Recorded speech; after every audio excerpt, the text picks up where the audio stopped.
Bon début de la semaine à tous et à toutes, bienvenue à votre émission Basangwa Congo, Rimé de Kinshasa, votre chaîne Mukomolelo. La ligne c'est Momingo de Bousso et d'Andouké, la Binonga Imoroté accompagné na moto à l'éveil patriotique qui s'appelle Abbé Cholé, donc Trésor Lumbu Kombonae, donc Abbé Cholé qui est Missana, on met au long, malais, malais, au Messana. Ndegolanga Imboté et puis bienvenue à Basangwa Congo. Merci beaucoup Ndeko Arma, merci beaucoup na peuple Balanda Bisso na Rimé de Kinshasa, Ndeko Arma. Vraiment merci, message na biso na etopé ça que les kaka. Mais na singika que peuple congolais bande kwa kasai bande kwa yabando ndoto telema. Et ça na semence mo tribalisme linge ko takati na biso poto bomana. Et Olive Lembe pe abandi ko bimisa ngona na video mo boye. Olive Lembe zo babalo ba kiso kitoko zo ba shwali wana to nya takola nkayasa. Ça c'est l'ancienne première dame de la République azo bimisa ba propos wana. Ce n'est pas bien. Donc bandeko le bolandi babino mo ndé ba message zo tambola. Tout ça là, tout parce que ça a un virus moko. On s'attend à l'igner attaquer les bisous. Peut-être tout béba, c'est le tribalisme. Na kata tribalisme, on a des quoi mais la biso guerre civile. It's not tribal la voilà. Guerre civile et côté. Na sengi peuple na bolingo nzambe, na bolingo nyo nzambe. Tout le cadeau à la bomoko. Mobutu a salagi dictature pendant 32 ans. Tout le monde a eu un été. Tout le monde a été que le coup là, il dépasse sa opposition. Abanda le baquet. Sur tout le monde bangala to beta bango zete. Pourquoi quand Félix Tshisekedi a eu pouvoir qui nous loue comme un problème? S'il te plaît, chers compatriotes, peuple congolais, partout dans le monde, ba diaspora, bino ba tozana ba conflit et ba intérêt na bino kuna pour te uzo mukanda na poto mikomisa opposant. Tofanda parce que l'essentiel pour nous c'est le Congo. Si tu perds de Congo oyo, jour les France oyo bete la gatolo, Belgique o bete la gatolo ba benga na yo, oya osonga na mamboka na yo. Mais moko oyo ya kozonga, okuta bana okuta ba Rwandais, to linga na Félix Tshisekedi c'est de nous, des pères et des mères, abat le tribalisme, abat la haine. Et merci Nabi. Tribalisme ko leke pa la ngata mukolo moko te. Donc tribalisme ezali mabe, ou bien xénophobie, ou bien rakuna, ou bien racisme. En Afrique, na Congo, ça rappelle tout bien en termes de tribalisme. Ba kabola biso ko yela école hôtel. Et pas nani ba mindele le ba la mboka na biso ba kabola biso école boy. Ba kabola biso parce que na France qu'on aura été que non va école bon, nous sommes des Français. Tous les Belges, tous les Allemands, tous les nani mais ba école ba ba coup douter. Quand biso en Afrique on est côté sur tribalisme, c'est massivement mabe, o te aza muluba, te aza mungala, te aza muyombe, aza munani musuku, aza te. Comment ils ont biso to bunda intérêt à mboka na biso mabe to dénoncer yango malamu to encourager yango pour que mboka soit tamboy qui est liboso. On a que la RDC qui est notre pays, il y a que la RDC donc il va rembler tribalisme mboka biso dans la diaspora ça l'opposition na yo pour dénoncer mabe ça l'opposition pour dénoncer makambo ya malamu te mais aussi l'opposition dans les cadres que non la linga balu batete te la linga bangala te na linga ba bandundu te na linga ba swahili te et le qu'on a to linga yango te tout ça mon reli et seul peuple qui s'appelle la RDC.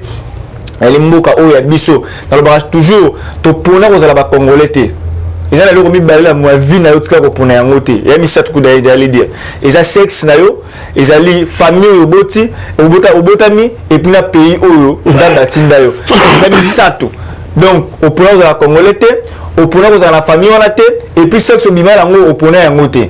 Donc ça veut dire que misatu oyo nzamba tinda yo zali iné para yo o tire ko changer ata ba tcheba ba botox ba ni ba injecteur ba mais o tire ko za ka moi c'est moi mobile ato bien se transformer en mobile là se transformer en moi si o tika la kaka ko zala na sexe oyo bimela yango. Merci beaucoup Abbé Cholé pour la interpellation oyo sali wana vraiment malamu mingi ya komona makambo oyo koleka la mboka na biso. Abbé Cholé avant toute l'actualité politique mboka na biso ndeko Daniel Safu.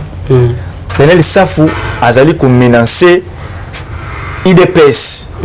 Père kolobaki non bato ba ko attaquer ndeko mbongo bango hier ko bimisa 10 millions de Kinois pour s'attaquer na bango. Alobi ne touchez pas mon cardinal. Daniel Safu a mobilisé bateau contre bateau à attaquer ndeko ambongo. Ndeko ozomona papa cardinal de moko na bolingo obiso IDPS tozanango tozignate kozwa ba conflit inutile. Ozomona Joseph Kabila azalaki président de la République na mboka oyo. Cardinal mo aza fongola mbanga te aloba. Nazoloba be muno te mbanga aloba contre Joseph Kabila. Temena aloba ki yango nani ndeko ambongo amwena ni Mosengo a tuko nazo yebiso Mosengo alobaki médiocre mais après avoir loba médiocre qu'est-ce qu'il est allé faire na Kingakati. Est-ce que na Kingakati c'est une église catholique ou à célébrer messe? Nazo se poser ceux qui na Kingakati c'est une église catholique ou Mosengo Alongwa qui a célébré. C'est-à-dire quoi? Je ne parle pas de toute l'église catholique, mais il y a quelques prêtres au bazo aussi mais ba haute fonction. Aux Hollandais konanga na quatre églises catholiques bazo travailler en parfaite collaboration na l'Union européenne pour détruire les Congolais et le Congo. Il a insisté au Hollandais madame. Pas toute l'église. Peut-être les gens chrétiens catholiques ou la majorité de l'église catholique est composée na ba chrétiens na ba combattants IDPS. Ça je vous dis la vérité. Bref la pour mon qui na ba marche à comité laïque awa. Et IDPS lui qui toza 50-50. Pas de façon de mater. Mais le comité laïque a sali marche na Martin Fayulu. Bakuzaki incapable de totaliser à 1000 personnes. Pour la majorité à battre l'église catholique, ce sont des combattants de l'IDPS. Ça c'est le premier exemple. Deuxième exemple. Etienne Tshisekedi des chrétiens catholiques. Le qui Etienne Tshisekedi aza évêque, évêque à Kofi. Tshisekedi aza nandi kumusu aza mamelo religieuse. Ozola nandi konanga. Famille na bango baza famille catholique. Tous un problème l'église catholique, nous voulons la paix. Aux hommes un message on a eu que ça lancer message à tribalisme. Et là quoi mbongo papa mbongo soit vraiment pasteur ya solo et là quoi ça qui wana ezaki lokuta. Alinga créer guerre moko civile. Nde oba Daniel Safu bako sala. Babe yango na français récupération politique. OK. Aux Hollandais. Oh Daniel Safu bako sala wana babe yango récupération politique pour amona. Yena no azaki incapable de ko arma abima atana 5000 personnes ba voter. Azam mutumo abima na ba 1800 nombre. Moi Daniel Safu. Aux hommes na politique biso tozoya to salela mutu poto tonga mboka na biso. Mutu na mutu a se respecter na bande na ye. Poto to tonga mboka na biso. Journaliste Arna akozala ndeko à Trésor Lumbote. Moi je reste le communicateur de l'IDPS, toi tu restes le journaliste d'investigation. To tu ko kokanate. D'ailleurs na bilongi boto kokanate. Ndenge ndini kana makambu to kokana. Pona kotali sa peuple congolais nini. Ozomona politique o to tika bilobela. Ozomona erozo na média o tiki na moi diamba. Ozomona batebele bazaina ba base na ba succès. Lelo a cause à diamba na boina tanga ba kombo po mona nga mabe basila. Donc ça vient là Daniel Safu avec beaucoup de respect en tant qu'honorable député constitué bino ba législateur bato basala ka mibeko peut mboke tambola c'est respecté aux hommes na ba comportement ya ba Daniel Safu faisait le ba comportement ba papa Molière. Papa Molière na Daniel Safu bazana est-ce que un député bango au constitution bango ba législateur ba o ba voter la biso mibeko pour être cour constitutionnel en dimanche conforme à la constitution à la constitution. Mais tala papa Molière na aéroport tala makam papa Molière za ko sara ko swana na ba député te vraiment Molière swana qui par rapport à escroquerie monsieur de meeting na contre yango là la démocratie wana landi papa Molière na so papa Molière c'est un anti-valeur na zela na expliquer vas-y alors en tant que député à quoi que zona image bongoté à kokina koloba bilobela wana te parce que il est député on suppose que c'est une autorité de la République qu'est-ce qu'il doit faire ce que ça qui na papa Molière na moni que ka corruption ezawana en tant que député il faut directement en tant que député na luka ba service compétente o ba ko contredire corruption et salanine et ça le matin yo ko tele matin le report mbala mo ba dioloba bon tani passeport nanga ngi yo yebi papa Molière qu'est-ce qui prouve que makamba le ba ki za solo pourquoi on a douté na papa Molière papa Molière ko sa peuple congolais ka yebi kabila te ba sona kabila te ouf mbala mo ba ki mona papa Molière na kinga kati azozo photo na Jeannette Kabila na Joseph Kabila. Mais pourquoi le bagage vérité que je soutiens nani Joseph Kabila. Donc on a papa Molière, nous devons respecter ba service. Awa ba papa Molière n'habite sur ba kendaka, Libanda mboka ba France, ba Belgique. Ceux qui n'ont voyagé à Kendaka bon, je suis député national congolais et je suis là, fais-moi passer service ba bengi c'est pas toutes les questions déplacement les années ni mama bandi ko ganga ke il y a l'escroquerie.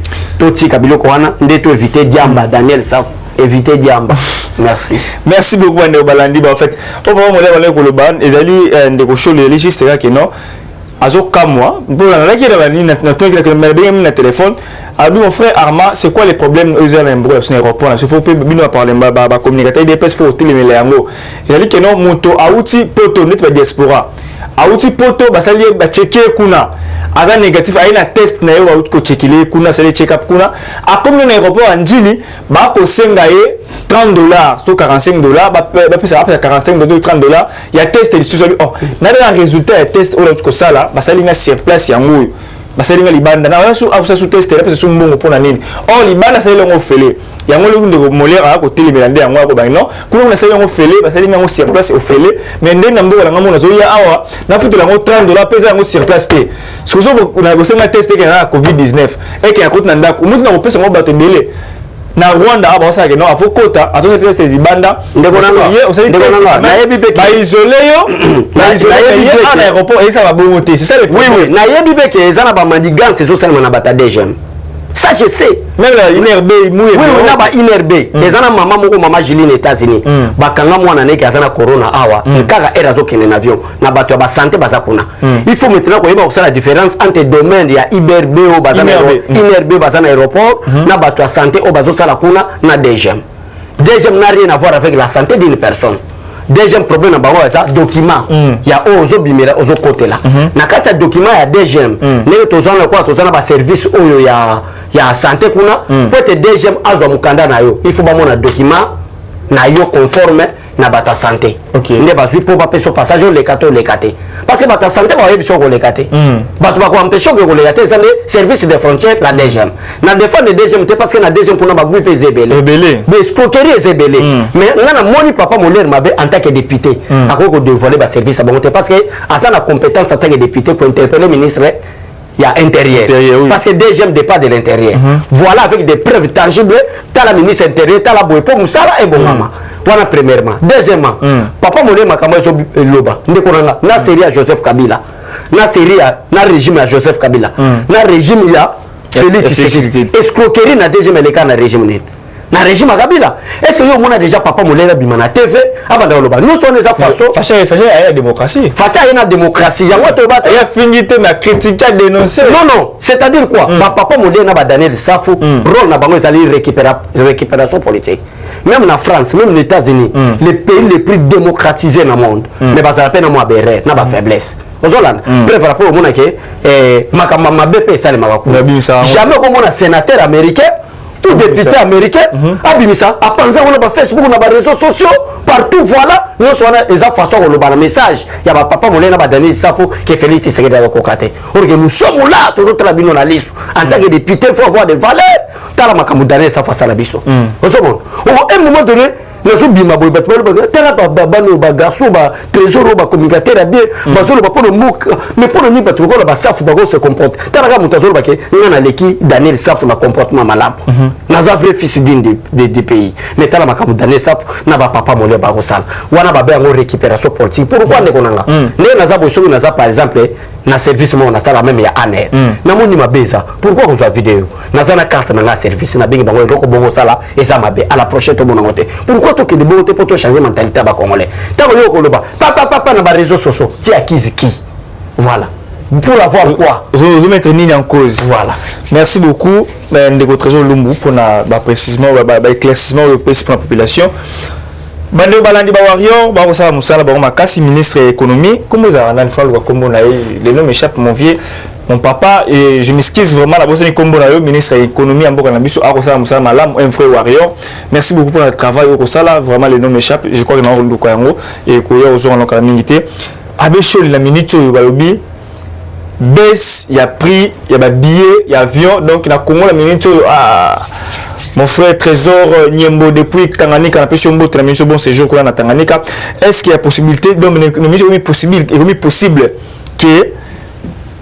au koko que nous déjeuner na Kisangani au lembisi na Kisangani na tongo mbisi mai na Kisangani au longo Kisangani au kekolia pomme de terre na ngombe ya fresh na Goma au lia fufu na Kasai au la pongi na Congo central baisse il y a prix baisse des prix il y a transport na il y a avion na mboka na biso ya biso le message on ndenge ni le na CPD va mettre en œuvre donc va signer arrêté vendredi samedi mbalo le lundi makambo so bandi lelo lundi makambo le bandi bateau nyonso bazo voyager botango la partout mutate la bino bi avion lelo nyonso iza na mise en application lelo lundi o ne do so anande ko arma boy ba billet on est déjà pratique donc bato ba ko somba na ba billet on là message na lancer na peuple congolais la façon na yebeli Félix Tshisekedi hein nazo zela okutu bomoni le côté oyo ya ba bébé ba bioana peuple a se planer ba comme goloba Félix Tshisekedi ngumela no bomoni na no lokote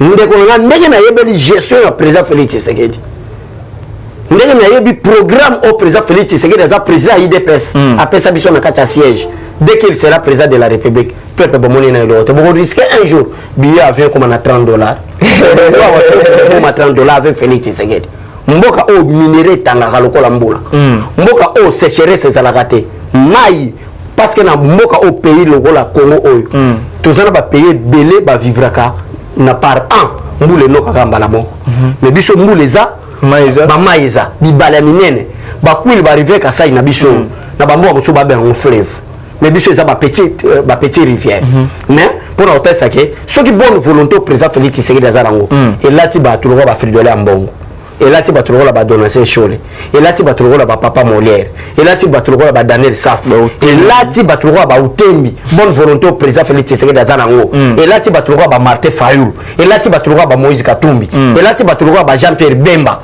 et que volonté on est continue na bango mon frère 10 ans ils est belé pour que Congo les cas États-Unis mais mon la muka ba réagir te par rapport à baisse prix à billet hein ba réagir ni bango baza basalaka mais donani muto tangelinga depuis to nani o amela demba bandal wana nani Daniel Saf amela banki amela so mo to ba réaction ni ezala ozomona Daniel Saf asala récupération politique ozolanda tant ça les récupération politique ndé mais azana union sacrée ye bloc azana union sacrée comédie azana union sacrée ça la comédie d'ailleurs pour votre information na peuple au balanda biso union sacrée to yamba ki benfiltre belé to yamba benfiltre pour notre président Félix Tshisekedi bakoka jambe mais ndeko chez le toro ndenge ni mambo ya soso kitani to moki ko tela biso makola soso na 1000 francs te bité makola soso wana ezane bato ya lamuka bazo bimisa pona lo baketala balo baki soso makolo eza makolo place mo bateka makolo te Félix Tshisekedi atindi déjà expert na ye expert bazo ya pote osomba soso na 1000 francs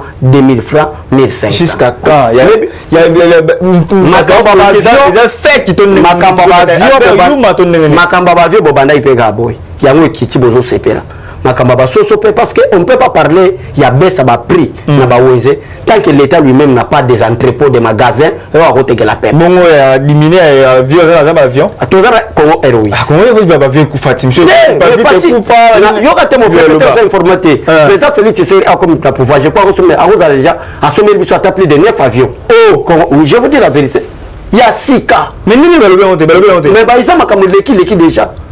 Ah bon? Oui, Fatia Sombi ba ekoza au-delà, na ibite to landa ngote. Ba vu Congo Airways wa nozomona. Congo Airways. Félix Tshisekedi a vraiment ba vu asika. Nazo ndona makaba solo na ko sa. Donc on va quitter bien que so boya bien que to Congo Airways. Je vous dis la vérité mon frère. Na ko ko sote na ko ya na ko za peuple congolais. Fatia Sombi ba vu asika. Et ça ba ko ba nkimba ba qui pas vite ate ba nini ba Laurent Désiré Kabelu ba vu Zamba. Oh je crois ngwana batia ba restaurant na kenga kati parce que ba itinga kenga kati zana ba via ko kufa kuna batia ngo ba restaurant ba bakenda olia na kati peut-être ya ngwana fatia ko somba jamais biloko akala tala ba biso fatia memela biso ba biso climatisé propre o masina kati olbike akwa ser bon muta akufa na mokili tika na vivre ata 1000 ans na sa moyo parce que batia bino ba condition bien ndenge mo na ba avion donc Félix Tshisekedi à la volonté à la volonté ambongo monseigneur cardinal bato bataka kié mokolo dimanche tu koleka ambongo dimanche tu koleka awa asengi a prier pour la bango parce que ba fidèle ba sambela pour la bango kolimbisa bango na ne ba ko attaquer ndako nae abeshole malobombo ko ayo bon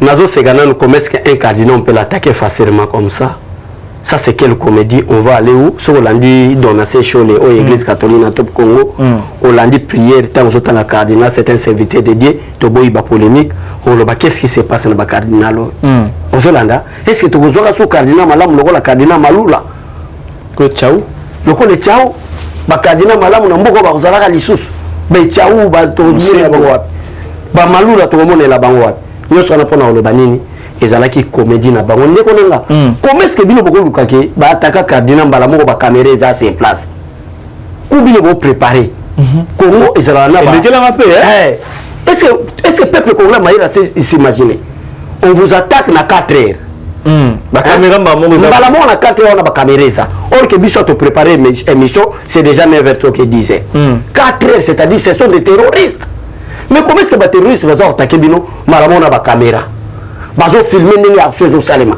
Est-ce que peuple congolais ba mona kité qui coup préparé pour diaboliser IDPS comme ma guerre civile? Muyiba zo yiba yo. Muyiba ya suna caméra abana ko mi filmer que talanga yo nana ko yiba ndeko arma. Ça c'est quelle comédie on veut blaguer avec quel peuple? Et ça façon le bagizaki ba jena bango. Fatia kangi lampang. Mboga mukno mboga biso ba benga lampang. Lampang elingo bani akangi kati muyibi. Et que ça le massou na Congoté. Tribalisme et que les cassous na Congoté. Est-ce que vous pouvez imaginer que bah prêto bah qu'on prêcher sur l'amour, bah prêto bah qu'on prêcher sur l'unité nationale, mais bah qu'on prêcher sur la haine, la jalousie, le tribalisme. Alors fait dire si c'est preuve à la pointe de quoi arme. Tous ana selon la constitution nous avons combien d'institutions? 4 institutions. L'institution numéro 1 est l'institution président de la République dirigée par Moulouba. L'institution numéro 2 c'est le Parlement composé de 2 chambres. Jambonani, Batulukobo du Kivu et puis Mbosso du Bandon. Écoutez, et nous avons les cours et tribunaux. Où sont les tribalismes là? Mais surtout, le régime à Kabila. Au moins, on n'a pas président à cour, on n'a pas président à assemblée, on n'a pas président à Sénat, on n'a pas chef d'état-major. Tout ça qui va soit disant Bakatangé pour le Bandekwanani à Kabila pour Kabila pas comme ça. Soit disant Tendé Bakatangé. T'es pour le Batebele, le Kabila Zakatangé, t'as Rwanda. Moi, le soit disant Bandekwa Kabila. Vous comprenez qu'on a wana babonda comme on a tribalisme était donc tout élément tout bonde la mboka na biso avec l'amour nous amba alo la pa comme on a que ba kolé ba comme na kacha unité pour mboka na bango mapamboli ko kitapoto tonga mboka na biso mais surtout za na kacha ko yina na ba haine ezala ba serviteur de Dieu ba prêtre ba comme ko tsabiso na kacha haine wana mboka moye ekende liboso e ko salate en moye mbokole ke liboso ko zalate ndeko mais quand même eloko ndeko abonga sali malamu ale parce que à l'époque zalaka soki o menacer ba nani ba sango libo vimba yo te kala zalaki ke batu pe bazako menacer a solo libo ke vimbi o esuwe zaki menacer a lokuta pona ko attaquer président de la République ya wa moye basala kindo po wa vimi salatu maboko ezate pour le moment sali bajene so ke sala kindo yo mo vimba loboko mais ya kala o bazako attaquer ba sango ke o attaquer sango basali prière zaki va makamba solo muta ko yiba sango basali prière muta na kangami muta ko luka sango sala sango mabe basali prière loboko vimbi mais oyo ya mongo loko ezaki lokuta mo pe basala prière ezate po bango mo mabona bango na bi garçon mo yiba sardine sango ali ngo biblio to mo lia sur la sardine amela mai sur la sardine ali abo sur la sardine à l'époque sango zala bongo na nini ote a bon nini nazamba wakata campus wana bon pasteur non le pasteur na ndeko Cholé détournement à ICSM pasteur Cosma pasteur c'est un serviteur de Dieu. Oui, pasteur Cosma. Est-ce que ndeko Arma oko yeba degré mboka na biso ekomaka? Est-ce que yeba ndenge degré mboka na biso ezalaki pillé? Muto ozomona premier PDG soki mandataire ya ICSN. ICSN wana ozomona un serviteur de Dieu ngana yebe lokola pasteur adjoint na église de Louange après Ngalasi après un moment donné à Sara pe Bornaï ozomona Congo ngana yebe lokola deuxième personnalité de l'église de la Louange après na lokoso amu wa kesa la pe Bornaï et nzamba appelle nzambe quelqu'un qui a l'appel de Dieu ndeko nango ozomona ngana na zaboy so ina comme na niveau lokola ba pasteur Ngalasi na niveau lokola ba pasteur Cosma jamais na ko lukana ki nena postula za la député soit na sala comme mandataire à l'état. Non, ça c'est jouer avec Dieu. Ça je vous dis la vérité. Na comme na niveau ya ba papa na biso mutombo. Na comme na niveau ya ba papa na biso Moïse Mbiye. Na comme na niveau ya ba papa na biso Mukuna. Na comme na niveau ya ba papa na biso voici l'homme. Voici l'homme. Selon ma conviction. Na retiro ça la so le bac est n'a pas sa conseil. Na commandé conseiller ya ba to ba mandataire, na commandé conseiller ya ba président de la République. Conseiller officiel, conseiller qui doit conseiller au kilt. Il y a ma prière. Je dois prier parce que un homme de prière est plus puissant qu'un homme politique. Ba prier ça de sunga président, moke kende liboso, no suka na ses limites wana. Mais tant que on a pasteur lokola Cosma, il je fa kenda ke no mono ayibaka. Et rôle la pasteur ezali ko tia batu maboko po asala nini batu bapambwama mais maboko ko tia batu ye muyibi c'est que muyibi so se doubler na kata mboka oyo ozomona pasteur na bino yango ozomona to éviter batu bataka biso maboko parce que nzamba lobi nini si quelqu'un est malade il appelle les anciens et les enfants prier pour lui pour que malade sala nini et c'est là mais moto so tia malade loko la pasteur vous gérez les mains et vous chasserez les démons. Mais comment est-ce qu'on peut chasser les démons en attendant le pasteur qui est censé chasser les démons, qui est censé imposer les mains aux malades et que les malades vont à guérison là-bas, mais ndeko nanga arma pasteur ngo moyibi. Quelle onction à pour transmettre na bana nzambe? C'est l'onction moyibi. Il y a besoin de le Congo, nous sommes comme moyibi. C'est le majorité va servir de détournement des deniers publics. Détournement. Et le détournement, c'est d'abord la honte pour un serviteur de Dieu. C'est vrai. C'est vrai. Madame Eve Bazaï, bah, tu suspendrais. Madame Eve Bazaï, bah, suspendrait. Que papa yo, mouillé de kébélé. Imaginez-vous, bah, suspendre, on a pour un détournement. Après, à Matthieu, son église a vendu au prêcher. Message ni ban ensemble, bazo. C'est la terre, ban ensemble, que mouillé, bezana, mon bébé, il va en mayele.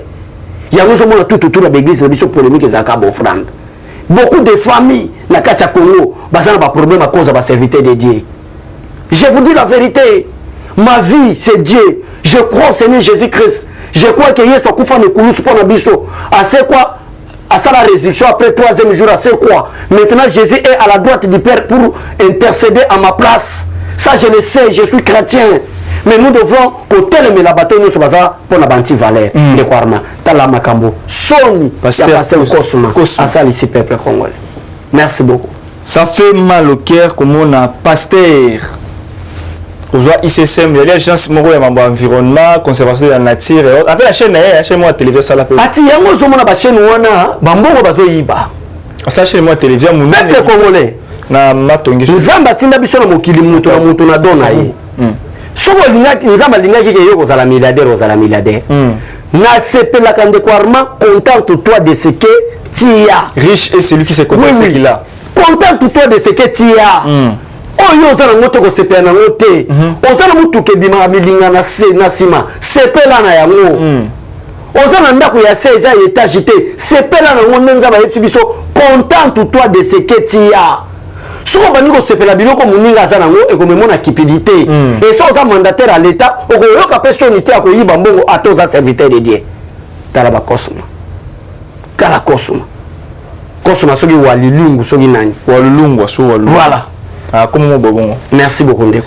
Voilà, bande Balandi, tout comme il faut presque na dernier siège na biso Mkomolelo, armée congolaise, état de siège, armée congolaise, ils ont qui 9e, c'est notre classement mondial tout classé jusqu'au 7e par rapport à Fox de frappe na biso par rapport à la biso, malobombo ka yo mieux procession na ndengeni. Oui, nos militaires sont forts.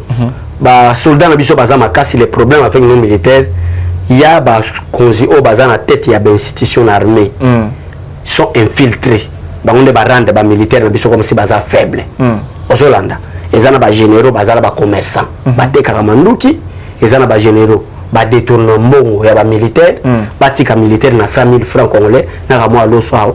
Il y a des militaires na biso baza na santé malamoté, baza na éducation malamoté parce que ba konzi mususu na kati ya ba armée, baza ko liambonga ba militaire. Je crois que mon détournement au président de la prière moko dans le est à Monaco. Donc nous sommes les années. Et l'un des stratégies a dit de Nchimanga, l'un des parmi bateaux la connaissance de l'armée congolaise de Nchimanga en Allemagne. À tout le la stratégie pour communiquer quand même ici. Bon, on est là privé, la communiquer qui en kangi même tout près de 12 millions de dollars américains bloqués. Voilà, c'est ok. Je vois maintenant 12 millions de dollars wana au tiango uniquement quand ba militaire na biso. Ba militaire na biso bazala ndeni. Bazala plus fort.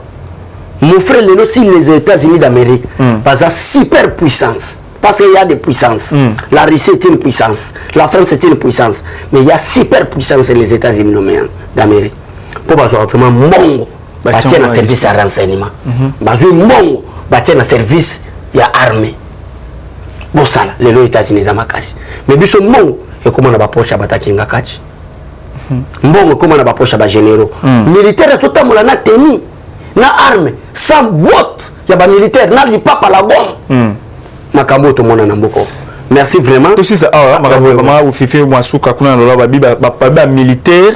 Des retrésors Niembo, la précision pour la Lubumbashi, pour avoir l'information, lobby, militaire, côté na kati carré minier, militaire ou militaire armé, alors tout wala akomine kuzwa ba minerais akomine kuzwa minerais en les place à sécurité population ba ko beta congolais ba chinois ko nyoba congolais kuna ndenge na lola ba kuna pa mama fifi masuka est vrai est faux te ndenge na yebeli fifi masuka toni no ko bisa Jacques Kabula katu ekuna ba na lola ba na okatanga nino ko informer par rapport à makambo ko leka kuna na nini souffrance ba congolais ba komone ba chinois na militaire au mona militaire mususa ozala détourner monga ba lobaka chef de l'état ozolanda donc ba militaire vraiment mama fifi aza mutu oyo loala ba wana bazako kosa keza Joseph Kabila mais tango président Félix Tshisekedi kitita ndemba yambaki grâce à mama fifi masuka donc mama fifi masuka batebele na kota loala baba ko lela ba lobi insécurité et comme makasi militaire na arme mais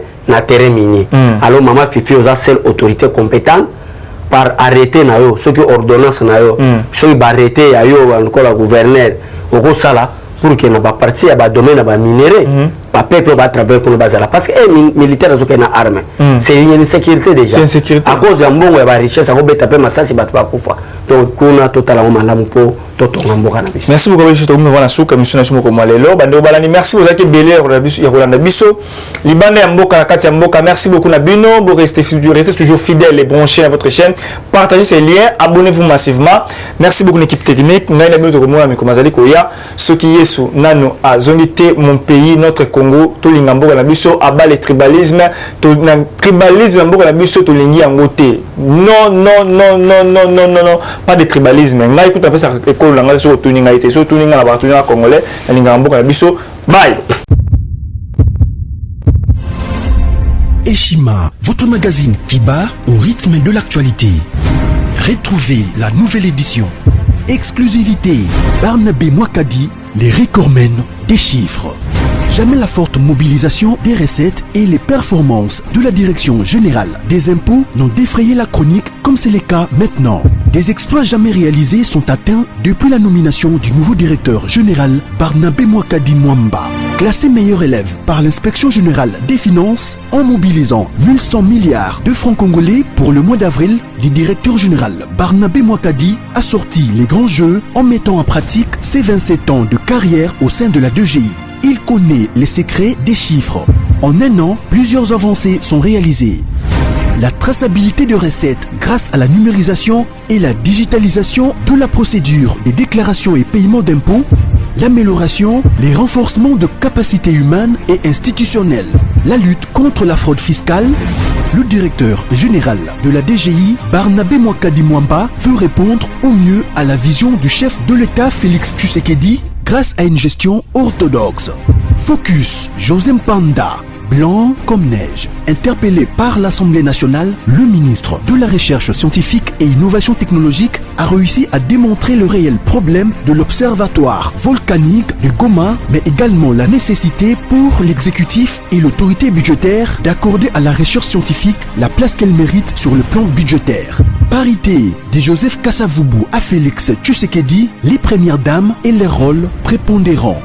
Nation, Bukanga Lonzo, quelle suite après les refus de la levée d'immunité du Sénat? Enquête, l'Office congolais des contrôles se perd dans sa mission. Et Shima revient sur l'histoire des leaders africains assassinés. Les forces et faiblesses de la RDC dans ses relations internationales. Culture, rituels et coutumes des Bashi. Retrouvez l'intégralité du magazine Eshima dans les kiosques. Eshima Magazine, un nouveau standard d'information.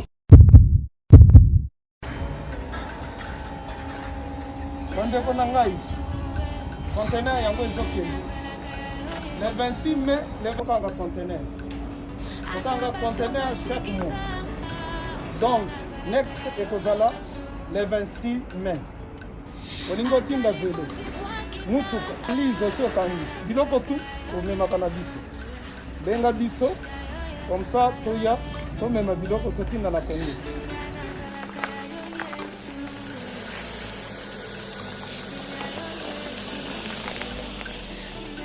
Bandeko kari yango yo touti kozongo ezokende Kinshasa. Ozana mutuka pesa biso ezoke. Merci. Le 26 mai, mosusu pende. Il y a 2021 otosana. Donc tosala ka chaque mois. Oza besoin na carton benga biso. Biso munene yango. Moyenne yango. Boko moyen yango oyo na canton na biso ya moke eza na 3 dimensions oyo nyonso olingi otinda benga biso tozozwa bavelo tozozwa bavalise mituka tozozwa donc eloko tu tozomema na Kinshasa. Merci beaucoup. Mutuka vélo salon biloko ndako biloko tout tozomema donc vous hésitez que bobenga biso toza wana mpona